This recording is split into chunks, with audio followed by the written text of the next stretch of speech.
আসসালামু আলাইকুম রহমতুল্লাহি ওবরাকাতুহ। আলহামদুলিল্লাহ রাব্বিল আলামিন ওয়াসসালাতু ওয়াসসালামু আলা মান লা নাবিয়্যা বা'দা আম্মা বাদ।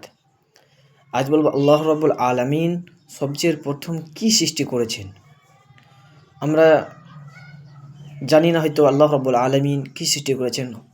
আমরা হয়তো ভাবি প্রথমে হয়তো দুনিয়া সৃষ্টি করেছেন, কিংবা হয়তো আসমান সৃষ্টি করেছেন, কেউ হয়তো আদম কিংবা হাওয়াকে সৃষ্টি করেছেন। তা আমরা মানুষ যে ভাগে পারি ভাবনা চিন্তা করি, কিন্তু হাদিস কোরআন সেটা কি বলে যে আল্লাহ রাব্বুল আলামিন সবচেয়ে প্রথম কি সৃষ্টি করেছেন। তো সবচেয়ে প্রথম আল্লাহ রাব্বুল আলামিন কলম সৃষ্টি করেছিলেন এবং কলমকে বললেন উক্তুব, লিখো, এবং কিয়ামত অবধি যা কিছু হবে সব কিছু লেখা হয়ে গেছে। তারপরে জাফাতিল আকলাম, এবং তারপরে কলম শুকিয়ে গেছে, এরপর আর কিছু লেখা হবে না। তো মূল কথা কিয়ামত অবধি যা হবে সব কিছু লেখা আছে প্রথমে আল্লাহ রাব্বুল আলামিনের আরশের ওখানে। তো সবচেয়ে প্রথম আল্লাহ রাব্বুল আলামিন কলমকে সৃষ্টি করেছেন।